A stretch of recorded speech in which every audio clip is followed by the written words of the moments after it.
place looks familiar. That's not a good sign. There's some... I wasn't expecting visitors at this hour. Wait, is that? Oh, it's him. There you are.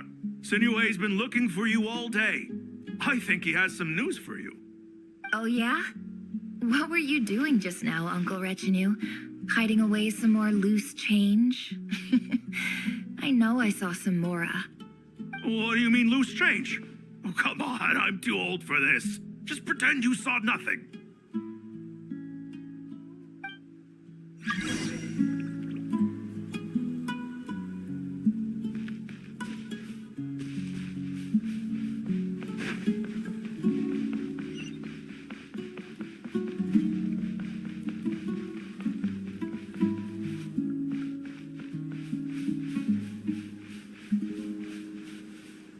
Hey, kid. Mind telling me what Sinohe's been up to recently? I'm trying to get in his good books and I need a way in. Get in his good books? Why? What do you want with my dad, Uncle Apepe? I've written a new song. I was hoping to showcase it at the next festival, but I'll need his approval. A new song, huh? I'd love to stay and listen, but unfortunately, Uncle Retinue says my dad's looking for me.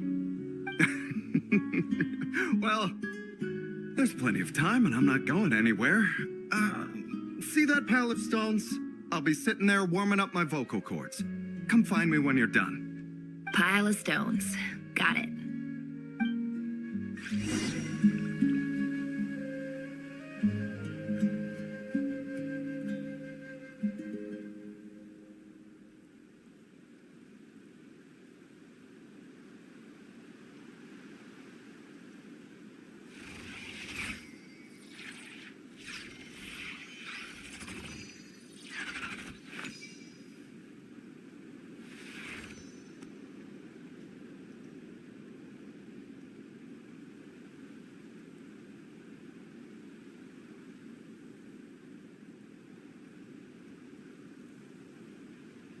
Emotions are like a raging torrent that surges through the mind.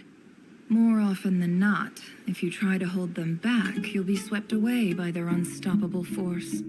And if you try to ignore them entirely, you'll end up tearing yourself to pieces.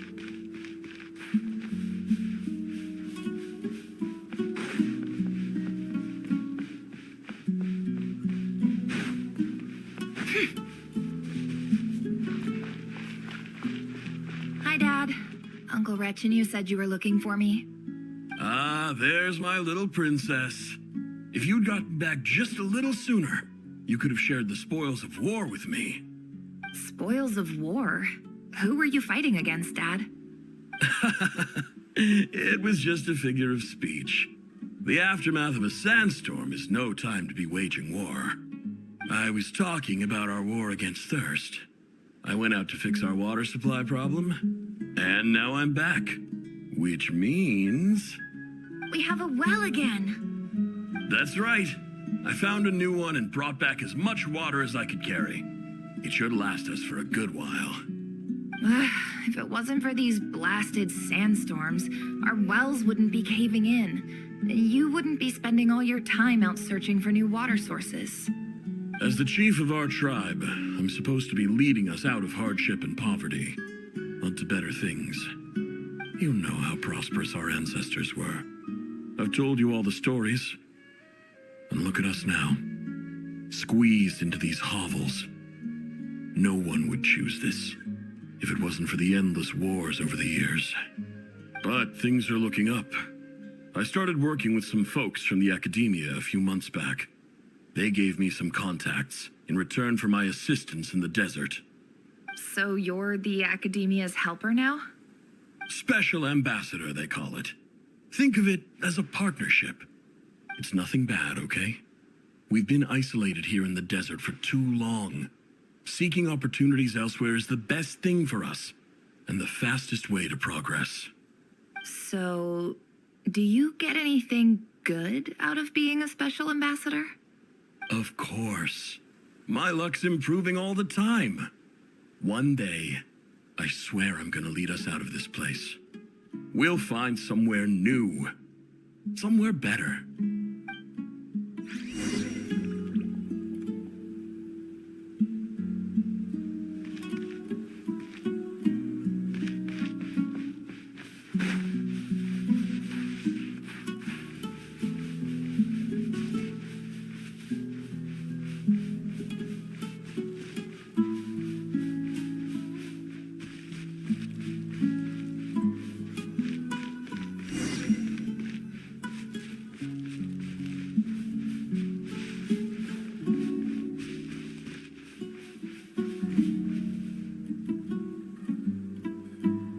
That's our well, and you know it.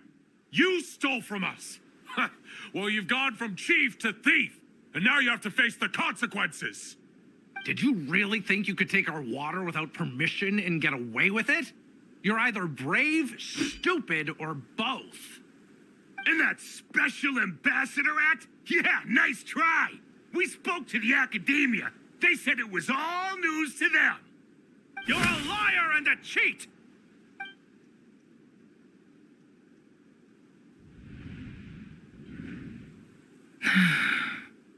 I heard Yehuda gasp, but I don't blame her. Most people are terrified by the sight of blood. Corpses strewn across the ground. The wounds are clearly from scimitars and daggers. The desert dwellers' weapons of choice. There's a handwritten note on the ground. Let's see what it says. Halil, this is Sinuhe, chief of the Shimti tribe. Surely you remember me. I was the one who helped you and your colleagues avoid the quicksand in the desert. This is my second time writing to you. I assume my last letter must have gotten lost in the mail, as I didn't receive a reply. I hope this one makes it to you safely. I'm writing to you because I need some help. That sandstorm the other day completely blocked up our well, forcing me to look for another water source in Iab and Unut territory. It was a matter of survival.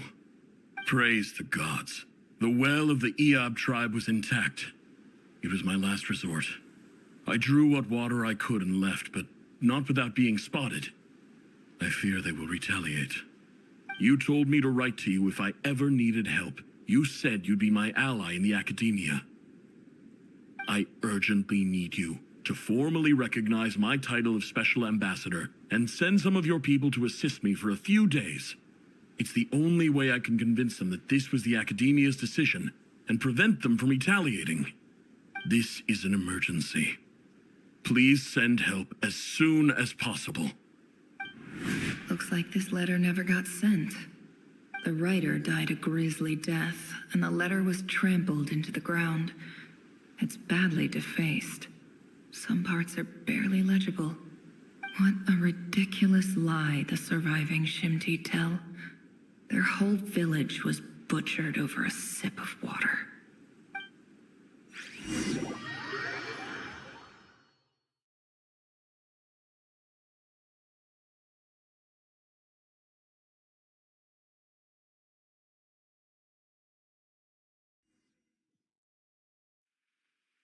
Officer, welcome. Welcome to our humble village. I thought you would at least have the courtesy to provide some respectable libations. This is the finest wine Aru village has to offer. I promise.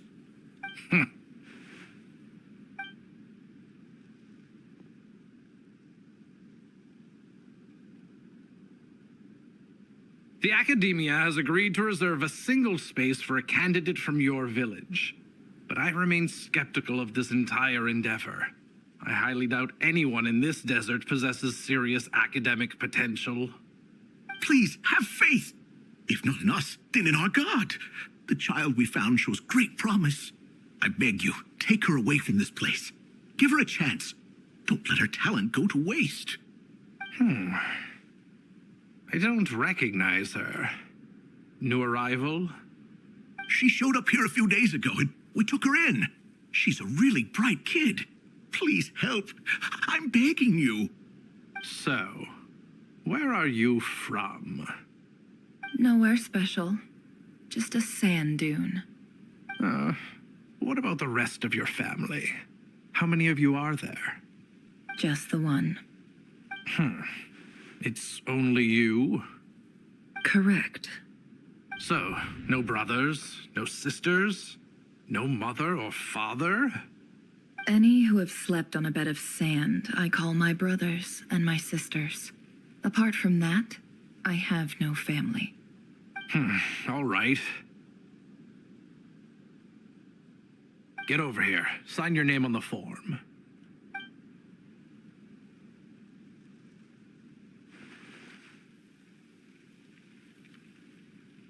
Never? You're rather fair-skinned for a desert dweller.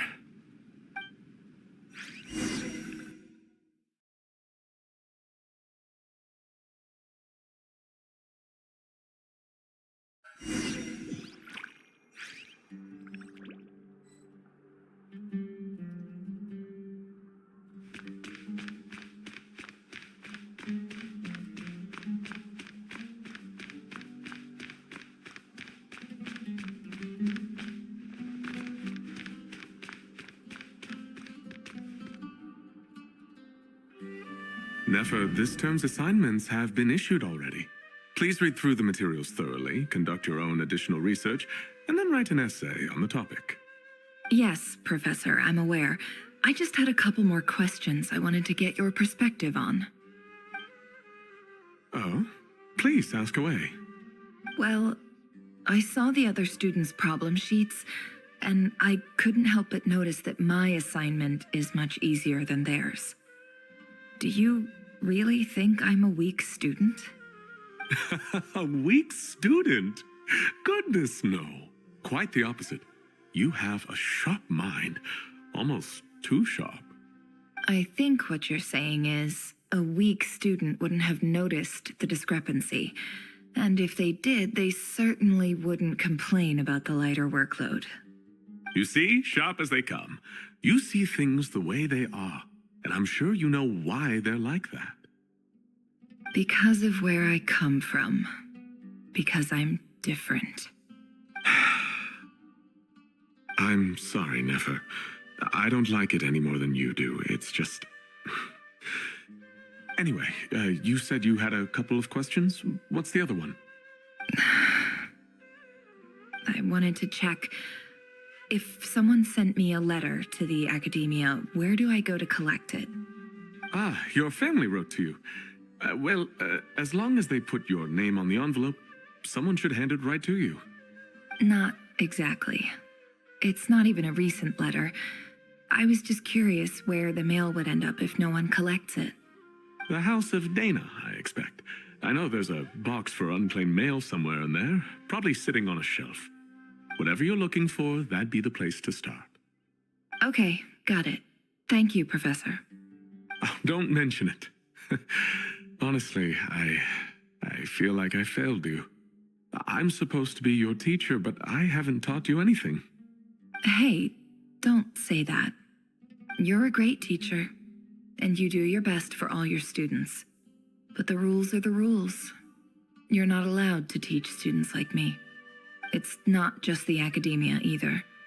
The whole world bends over backwards for the successful and leaves the losers to suffer and die. Oh, my dear child. Don't tell me you've given up on life already. I haven't. I just think that if you want to make it in this world, you have to find a way to become successful.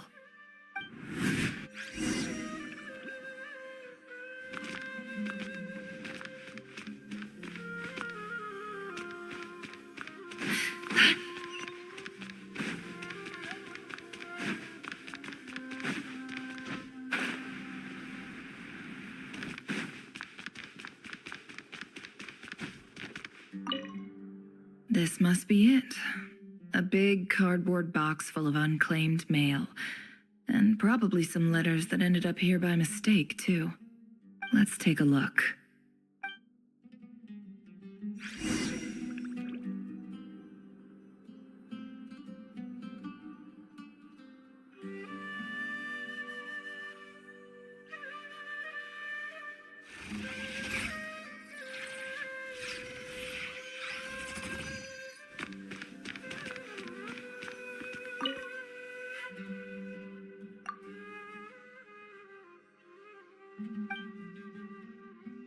A dilapidation survey from Port Ormos. Looks like it's from a Core of 30 representative. What a strange thought. A bunch of mercs losing sleep over rundown buildings. This one was never even opened. I guess the recipient didn't care what the Core of 30 had to say about anything. Who was it addressed to? I don't recognize the name, but it must have been a Kasharawar professor.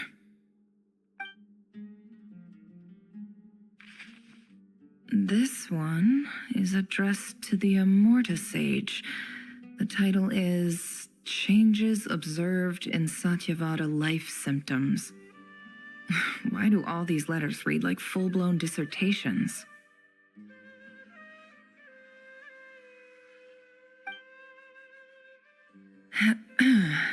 Guided by the incense, we became lost somewhere in the forest.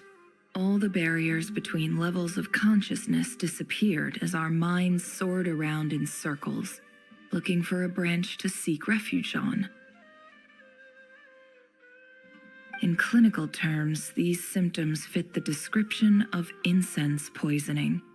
The Amorta Darshan strictly prohibits the use of hallucinogenic substances, but I believe there are still people getting away with it.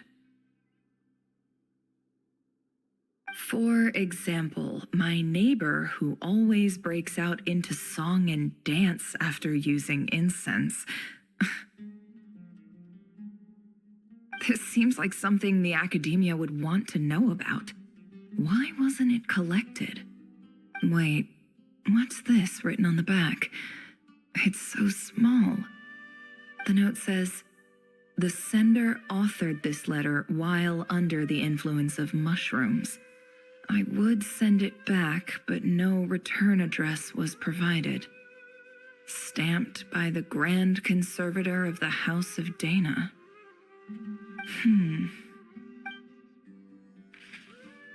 This next one is addressed to Grand Sage Azar?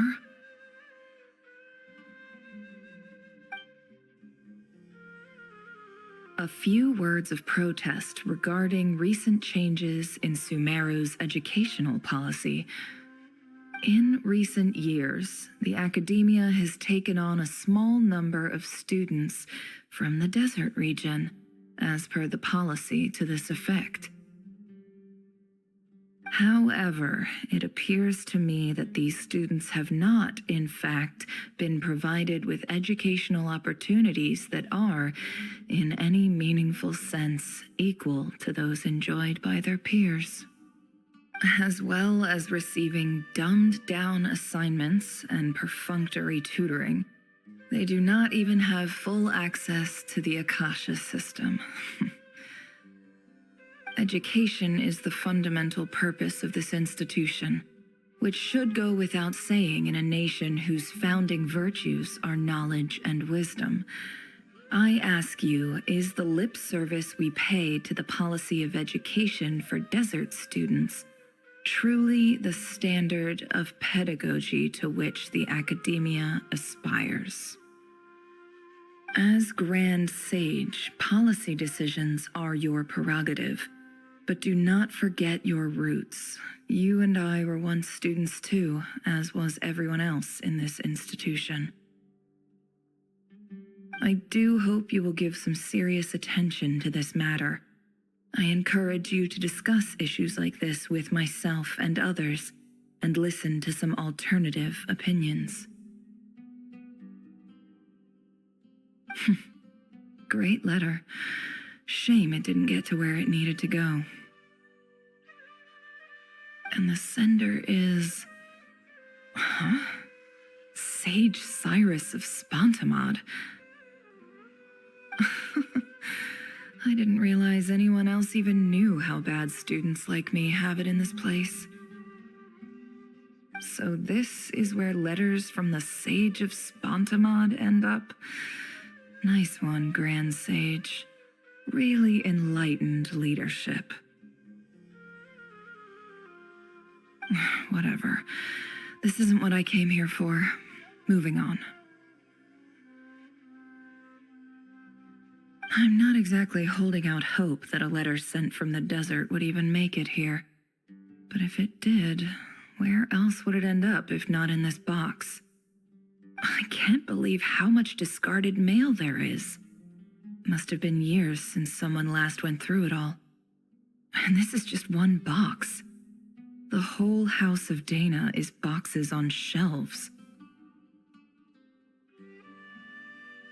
I don't believe for one second that any human being has sat down and read through all the documents in this place. Who has that much free time on their hands?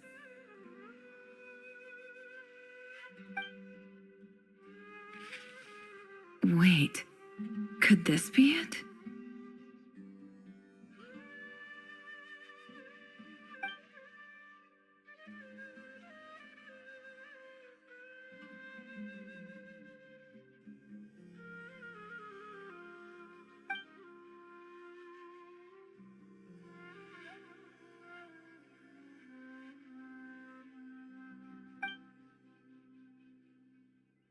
Greetings, Halil.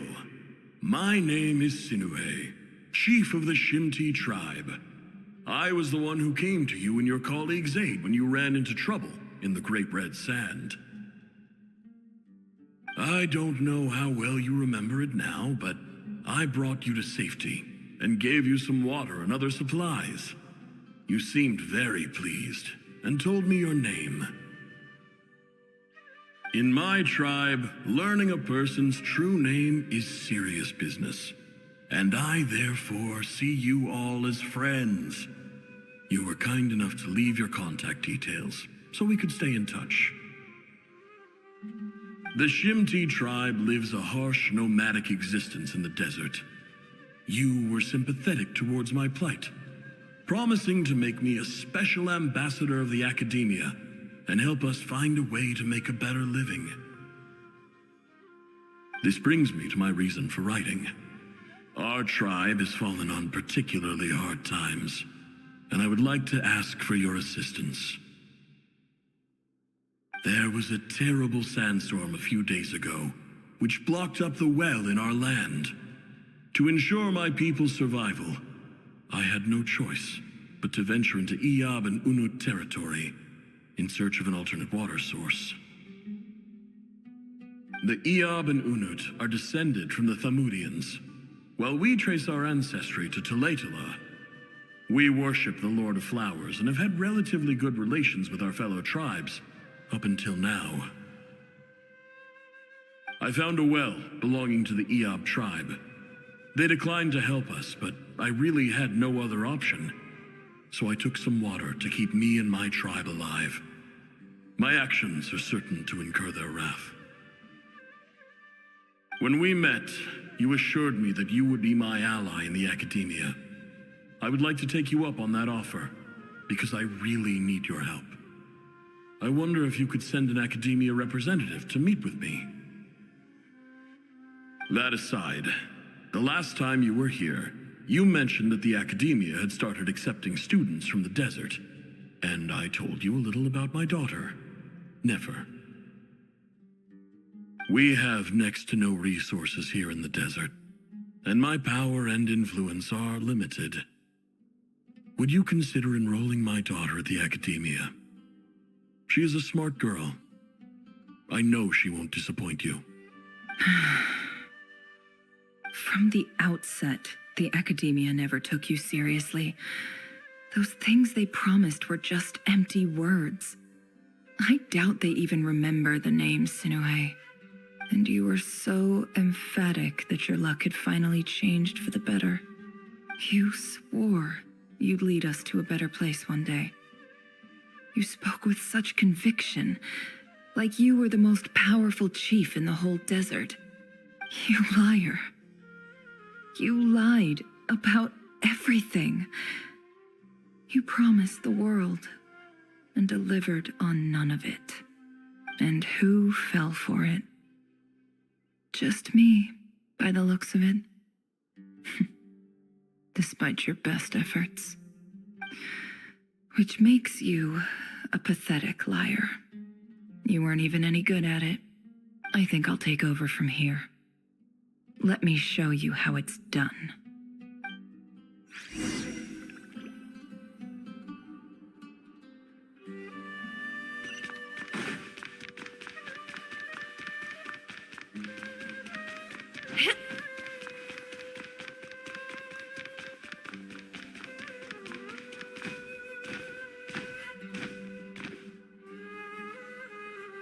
I just came to say goodbye. Thanks for everything you've done for me in my time here. Nefer? You packed your bags. Where are you going? I'm quitting. Something's come up in my hometown. Gonna head back and deal with it. Huh? But this was a hard-won opportunity for you. You know that better than I do. It was, but it doesn't matter. I have more important things to deal with, and they can't wait. Oh, and I didn't want to overfill my bags, so I left some incense on your desk.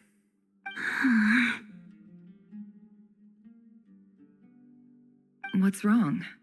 I thought you liked incense. Although, I did read somewhere in the House of Dana that it has hallucinogenic effects. Don't use it all at once, all right? Isn't this the stuff you brought from your hometown? You're just letting me have it? But you said it's a rare and valuable commodity. Yeah, about that. I lied. It's not rare at all. There's this bunch of ruins near my hometown that are practically overgrown with this plant. It's not worth much. Keep it, it's fine. But Nefer... All right, that's all from me. You take care.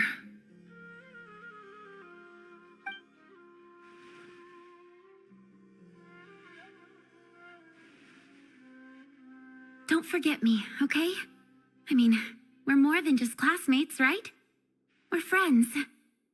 Yeah, I'll remember you. I lied again.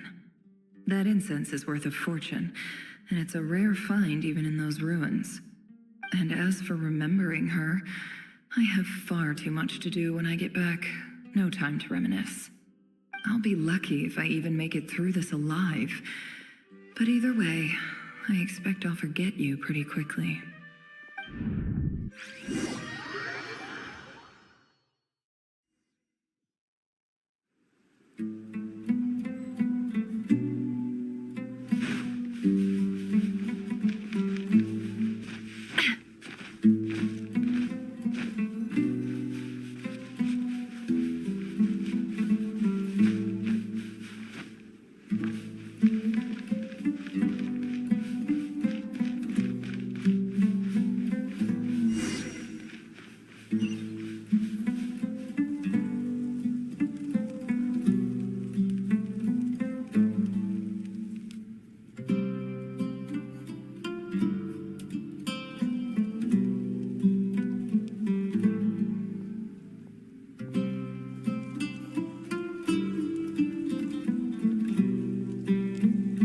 It's a pleasure to meet you, Mr. Arif.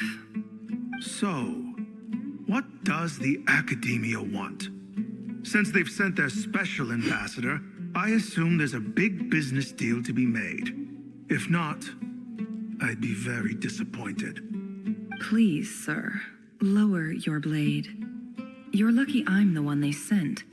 Not all special ambassadors share my admiration for the Eab people.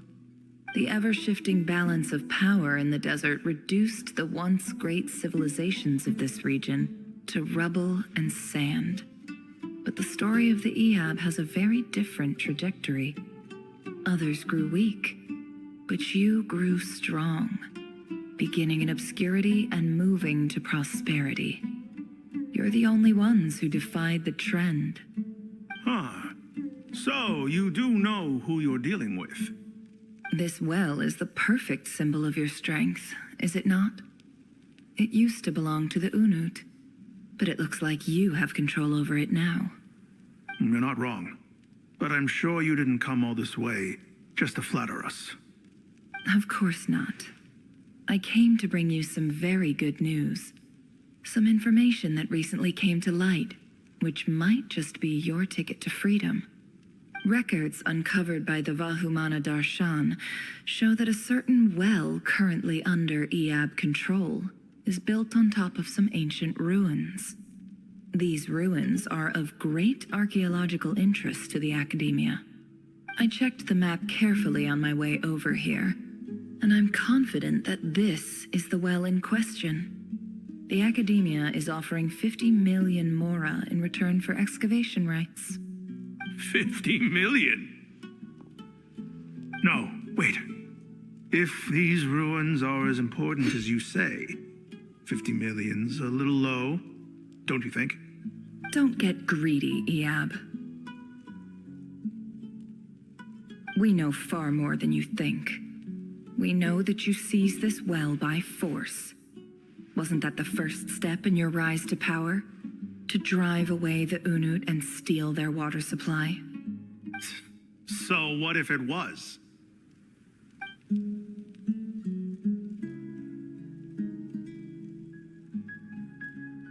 Don't worry. As unscrupulous as it was, it's something we're willing to overlook. The Academia is only interested in dealing with the de facto power holders in the region. I hope I am making myself clear. And I hope your words are the truth. If I find out the Academia is trying to play me, I'll hunt down every one of your people and make you watch as I cut their heads off one by one. I assure you, Chief, that would not be in your long-term interests. You don't want to make an enemy of the Academia. You see how I'm dressed, don't you? I appreciate that you've never been to the rainforest, but surely even you recognize an ambassador's attire when you see it. And what does a barbarian like you have to lose anyway? You really think the Sumeru Academia would bother to come all this way just to lie to you? We have more important things to worry about. All right, I take your point. The Academia is the highest authority in the land. I'm sure you're trustworthy people. In that case, we have a deal. We will sell you the excavation rights. I'd like to thank you, Ambassador. This is good news indeed. Excellent news. In fact, it calls for a celebration. Would you do us the honor of staying a while and enjoying some Eab hospitality? Gladly. I am partial to wine myself, and I trust you are as well. So let's indulge in a few drinks together, in celebration of this momentous occasion.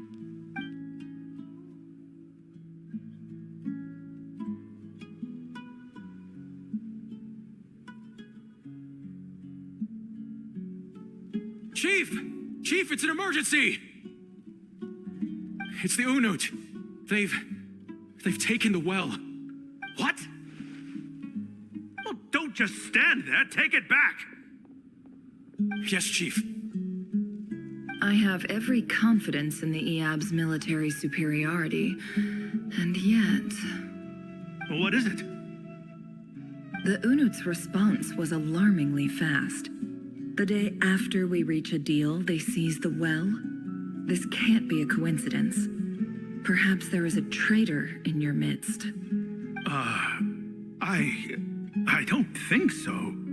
I am obliged to remind you, Chief, that the Academia will only deal with the de facto power holders. If you cannot regain control over the well, I'm afraid you won't see a single mora of that 50 million. No! Please, Ambassador, just give me some time. I swear the Unut will not get away with this. That well is ours, and so is the mora. Glad to hear it. I will wait here for an update. If there is a traitor, I will find them. In the meantime, make yourself at home. I'll report back as soon as I have an update. Much obliged. Wow. All it took was a few words and I've got him wrapped around my finger. What an amazing feeling. So, in summary, Ambassador, The Academia would rather negotiate with our tribe instead of the Eab, yes? The Eab are ruthless murderers who don't listen to reason. And now they have the gall to interfere in our research projects in the desert region. So let me ask you, Chief. If you were the Academia, what would you do? Kill them all, of course. Precisely. The Academia does not tolerate those who stand in our way. The Eab have held back our academic pursuits for too long, and our patience is wearing thin. At the same time, there is simply no way that the Academia can be seen to be intervening in desert affairs. I'm sure you understand where I'm coming from. We have our own rules out here. If the rainforest dwellers raised arms against a desert tribe, it'd start a bloody war. Right. We can't confront them ourselves, but we can support their enemies. The Unut have always had strained relations with the Eab, which makes you our natural allies. Natural allies. Weren't the Eab your allies once? You were quick to send them after us to protect your interests back when we stole that water. And now look at you. You're at each other's throats. Let me be clear. The Academia wishes to collaborate with the legally recognized rulers of the desert in this matter. We are asking for excavation rights to that well, and our offer is 50 million mora. Say no more. I believe we have an understanding. Good. Then I suggest you get to work. Get us access to that well, and the mora's yours. You see, Dad? Lying is easy when you know how. People will believe anything.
Look at yourselves.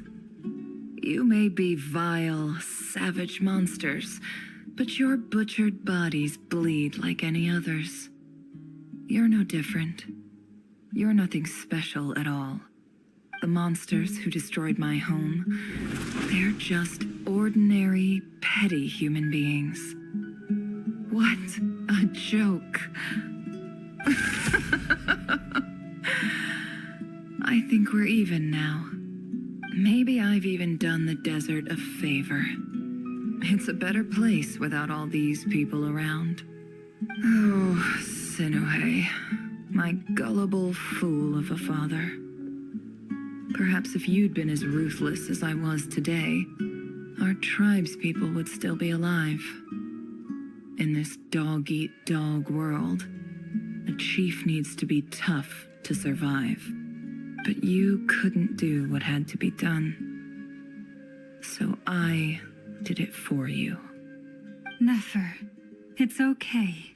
All of this is in the past now. I believe I remember you promising to remain silent. Yeah, but even so. Yehoda, is there anything you can do to ease the tension? All right, time for a sharp turn onto a completely different topic. So, anyway, that's enough of that. When are we getting out of this place? Feels like we've been walking forever. I'm getting pretty tired. Oh, Alma, you tired? Yes, if we can find somewhere to sit down. I could certainly do with a rest. It's not far now. There should be a temple just up ahead. Yes. Really? A temple? That's where this story ends? I guess that's how things go in the desert.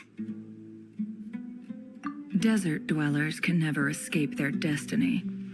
Or so everyone says. I never wanted to believe it, but looking back now, I'm as desert as they come. You mentioned a temple. What's waiting for us there? My biggest trade secret of all. Ah. Then I'm guessing it's where you got your power from. The power to peer into other people's minds. I didn't know you were clued up on any other religions. I'm no expert in the history of Sumeru, but since you come from the desert, I would imagine it has something to do with King Deshret. Sounds impressive. Ah, I know who you mean. General Mahamatra Sino. The spirit of Hermanubis dwells within him. That's Boss Neff for ya. She knows everything. Sino's hardly a figure of obscurity, but I know about Sethos too. What about him? Is he a big deal or something? Well, he's not a small deal, let's put it that way. Please, this is the bare bone basics. Save the flattery. Thanks for your patience, everyone. I'm sure it's been a lot to take in. With any luck, that's our exit just up ahead.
I'm totally out of my depth here. I don't have anything to add about any of this stuff. Like, look at that statue, for instance. I want to do the whole name-dropping, this girl knows her stuff thing too, but I've never seen anything like it before. A statue with the head of a bird. That's Thoth, the Ibis King, one of the 7 pillars of King Deshret. The legends say that he, the Crocodile King, and the Goat King were the 3 retainers of King Deshret. Let's take a look.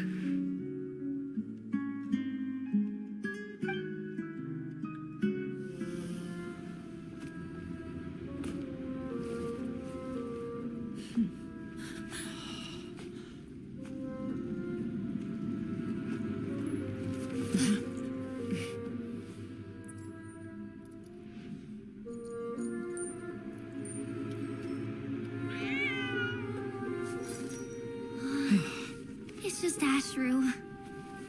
So, all is well?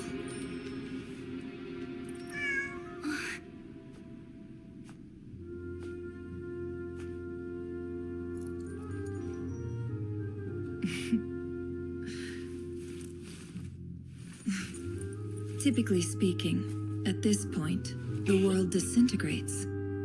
Then we find ourselves back in the outside world. Besides, these are my memories. There's nothing to fear. You're sure? Of course. It's almost over.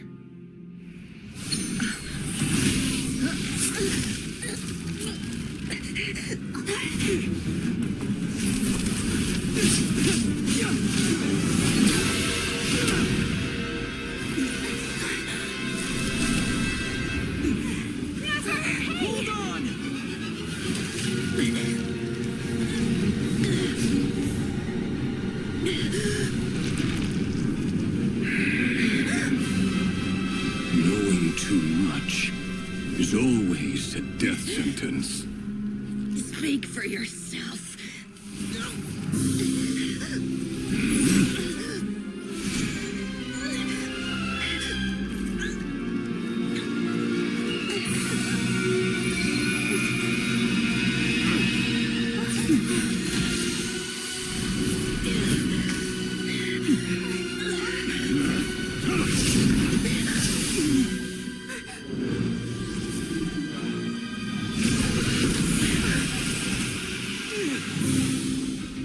How repulsive.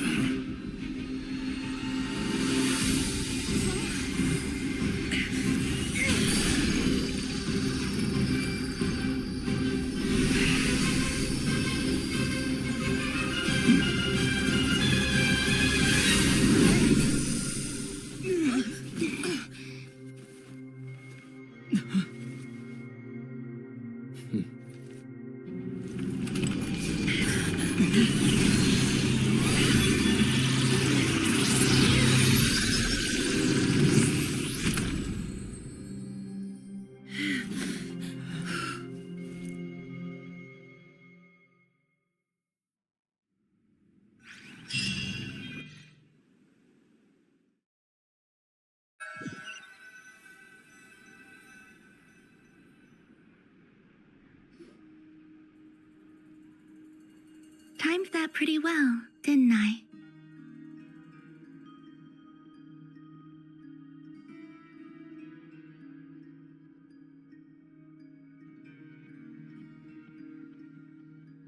It's okay.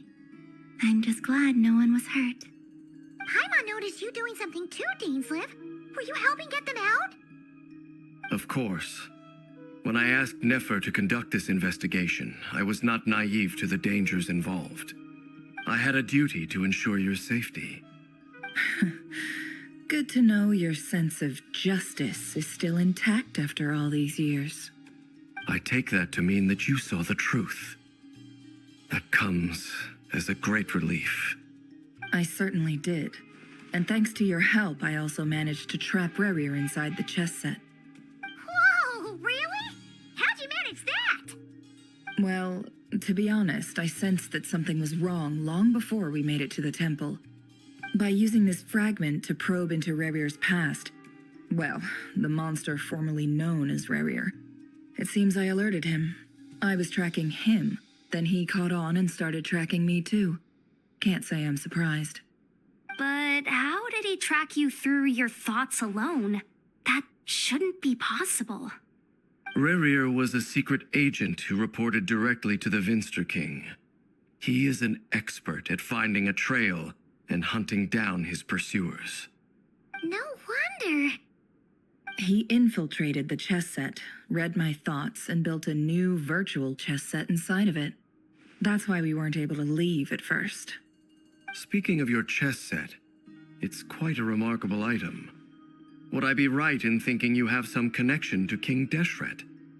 You overestimate me. I only have a connection with one of his underlings, the Ibis King. You all saw how this came to be.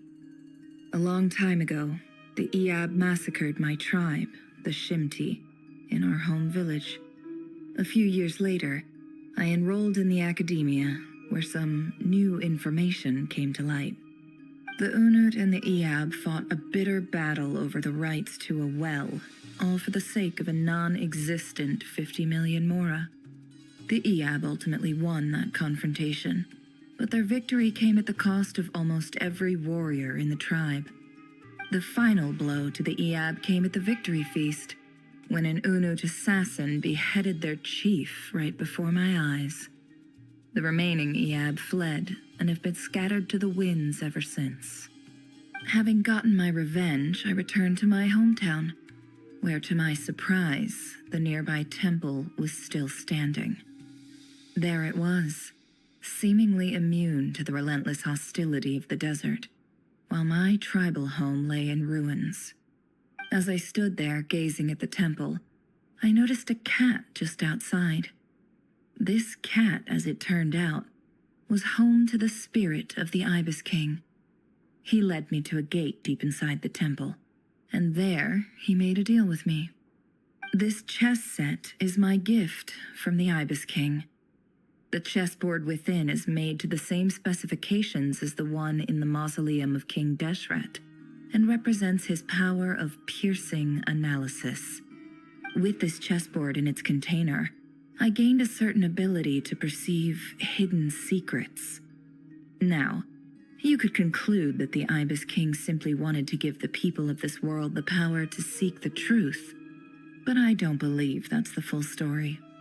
Every god plays favorites.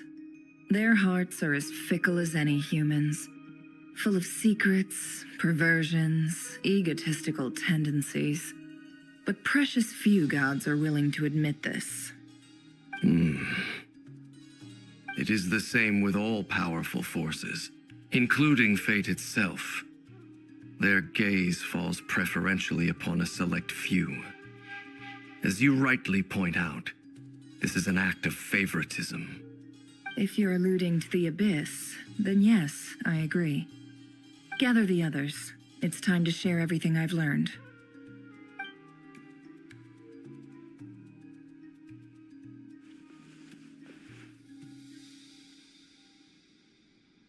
Thank you all for being here. As promised, I did some further investigating into the Raker of Solnari's background. I am pleased to report that the investigation has been most fruitful indeed. The Raker of Solnari, real name Rerir, was once a Conrian subject who served the Vinster King. I will now share the important details of his story. Please save any questions or comments for the end.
So that's why he's so obsessed with the moon. A tragic tale, to be sure. But it does not excuse his many transgressions. No matter how much Rerir suffered in the past, the fact remains that he is what we know today as the Wild Hunt, wreaking havoc upon innocent lives in Notcry. He becomes more dangerous with each passing day. If left unchecked, It is simply a matter of time before all of Tevat suffers the consequences. This is a threat that the Knights of Favonius cannot ignore. A question for Miss Columbina. Forgive me if this is presumptuous, but have you ever seen the spatial gateway that appeared in Rerear's memory? Never. But I have heard stories of something called the Moon Gate, and this seems to fit the description. Miss Lauma, any thoughts on this? In the lore of the Frost Moon Scions, the moon is believed to hold many secrets. Some sources speak of ancient knowledge, others of a gateway to the unknown. The term Moon Gate is one I have heard before, but as is the case with all of our legends, there are no records of any first-hand witnesses. We cannot know whether it truly exists. Then back to Miss Columbina. As a moon goddess yourself, do you have some idea of where the Moon Gate leads to? Not at this stage, sorry. I do hold the power of the Frost Moon, and my strength is recovering well. I can sense that the gate would open at my command, but... But there's more to the power of the Frost Moon than that? Yes. A moon goddess has the right to open the Moon Gate, since it is a path to the moon. But as Nefer mentioned, holding open a spatial gateway takes a huge amount of power. And right now, I need to conserve my energy to fight the Rahier of Solnari. I'm afraid this is one mystery we may have to leave unsolved for now. I agree. Better to save your strength. But if you'll humor me for a moment, I have a bold conjecture of my own regarding the world beyond the gateway. I highly suspect that neither Tholindis nor Rerear made it through unscathed. The evidence pointing to this is the fact that the Rahier of Solnari exists in the form of countless fragments. With the abyssal power he wields, no ordinary foe can touch him, let alone tear him to shreds. And yet, the wild hunt proliferates wherever his scattered fragments lie, drawing hordes of monsters to many different locations across the land. So your theory is that Rerear was physically torn to shreds by some powerful force? Hence, why the Wild Hunt is a distributed phenomenon, rather than a unified one? Makes sense to me. Explains why the Wild Hunt is so pervasive, and why he's been trying to piece himself back together. He was whole to begin with, and he wants to be whole again. Without the power of the Abyss on his side, he almost certainly would have perished the moment he was torn apart. But the Abyss, much like a curse, has kept him alive. I could not agree more. The power of the Abyss is most surely a curse. It is a compelling explanation, and one that accords with my present understanding of Abyss creatures. Whether the life form in question is primitive or advanced, if a curse has extended its lifespan unnaturally, it will continue to survive in spite of everything. This raises some interesting questions. I will run some experiments and see if there is any validity to my suspicions. That being said, regardless of whether my research bears fruit, I would like to thank Miss Nefer for conducting such a thorough investigation. Already, it has greatly enriched my understanding of the entity we face. My pleasure, Mr. Albedo. I too hope that the information I have shared today proves useful as we look to formulate the next stage of our plan. Hey! What is it, Dainsleif? You look really upset! It's just... when I think of the man I once knew as Rerear, I struggle to understand why things had to turn out like this. The two of you used to be friends, didn't you? I don't know if these words will bring any comfort, but my heart goes out to you. Mine too. We can never know all the hows and whys of the way things are. The moon and stars are full of untold secrets and lies, and the skies are host to many more mysteries than these alone. Yet, none of that can begin to compare with the complexity of human life. Those are the first comforting words I've heard in a long time. Thank you, both. Well, I think this is a good place to end today's meeting. I'm sure Nefer needs some time to recover. She's been through an awful lot today. That's very thoughtful of you, Lama. Of course. Sounds good to me. Take some time to rest and digest before we reconvene to nail down a plan.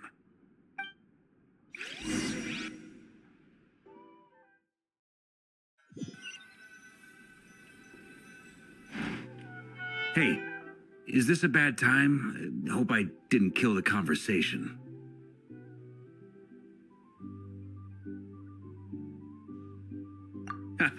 No need. Come on, let's talk outside.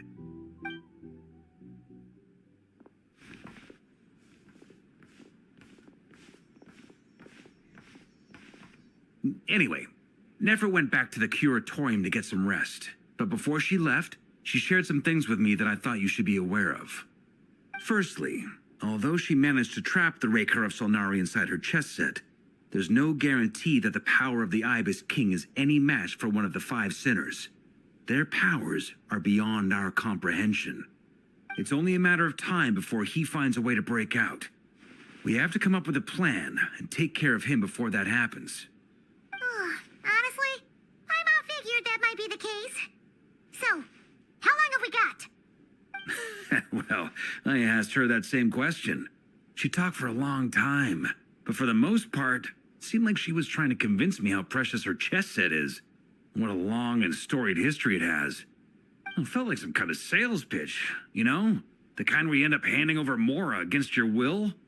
Anyway, after all that, she finally answered the question. 2 days, at most. 2 days? Holy moly! Can we even recruit enough help in that time? That remains to be seen. Which brings me to the second issue. Dainsleif is obviously conflicted about this whole thing. But given how little time we have, there's no way we can pull this off without his help. You have some history with him, right? Do you think maybe you could talk to him for us?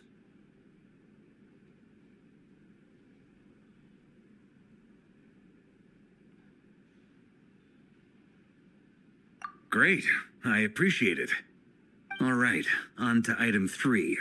So, Albedo, Durin, and I put our heads together and came up with a plan. Can't promise it's gonna work yet, but at least it's a start. We figured we'd bounce the idea off you first. We'll explore it further once everyone's recovered.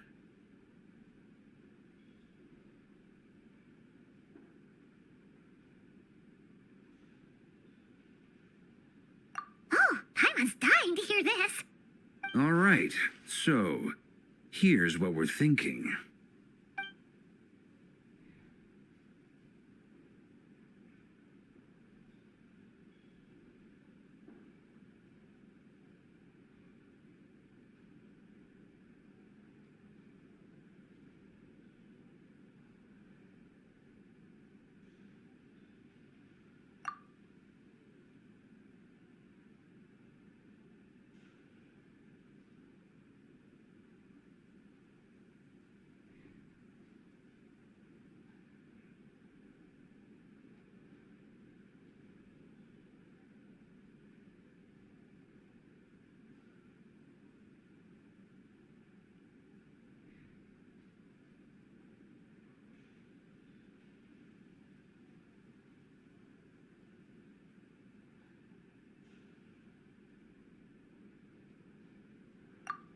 We felt a little uneasy about roping you into this. I mean, firstly, you're not locals, and secondly, none of us are your boss.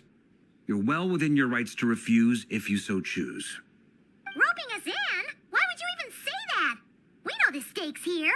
It's all of us against the Rayher of Solnari, or none of us stand a chance. I choose my words very intentionally, I'll have you know.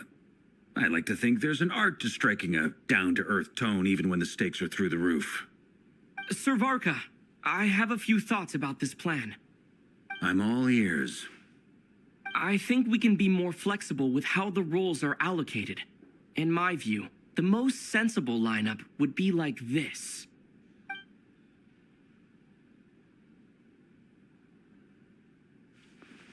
I see your point, yeah. But if that's how we're going to approach this, you'd better make sure you're ready. To be clear, I don't doubt your abilities. Far from it. I just want to make sure. Are you really willing to take all this on? I want to do everything within my power. The Rahier of Solnari is a truly fearsome opponent, and if I do my part, it'll greatly reduce the risk for everyone else involved. Well, that tracks with what I've heard. Jean's mentioned in her letters that you're so diligent it's almost abnormal.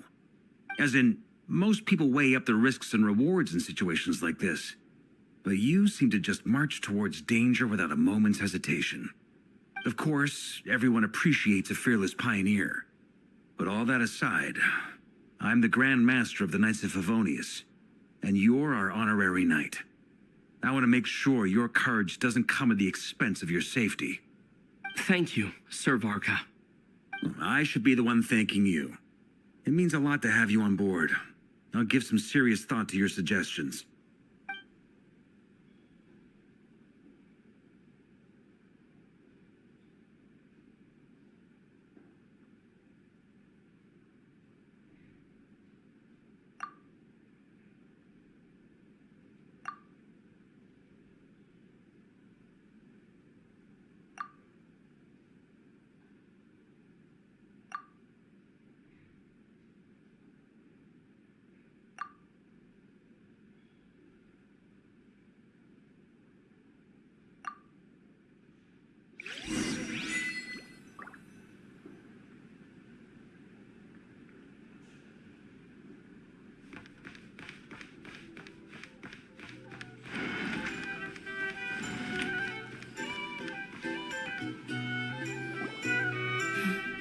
This is a thorough plan, but I do have one last question before we take action.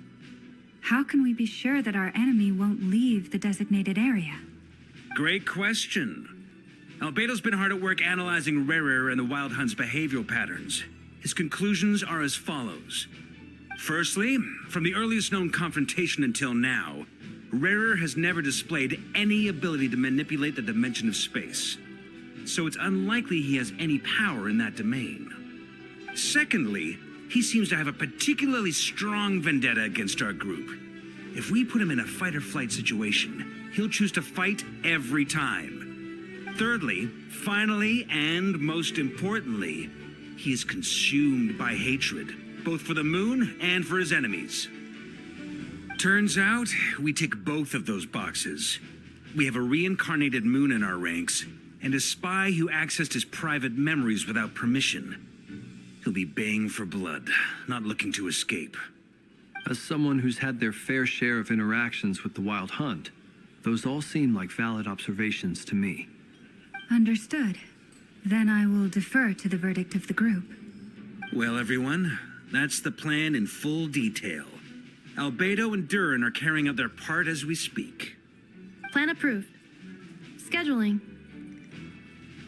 Okay, any firepower you need, I got you covered. Let's light this baby up. The Frost Moon Scions are behind you as well. And the rest of you?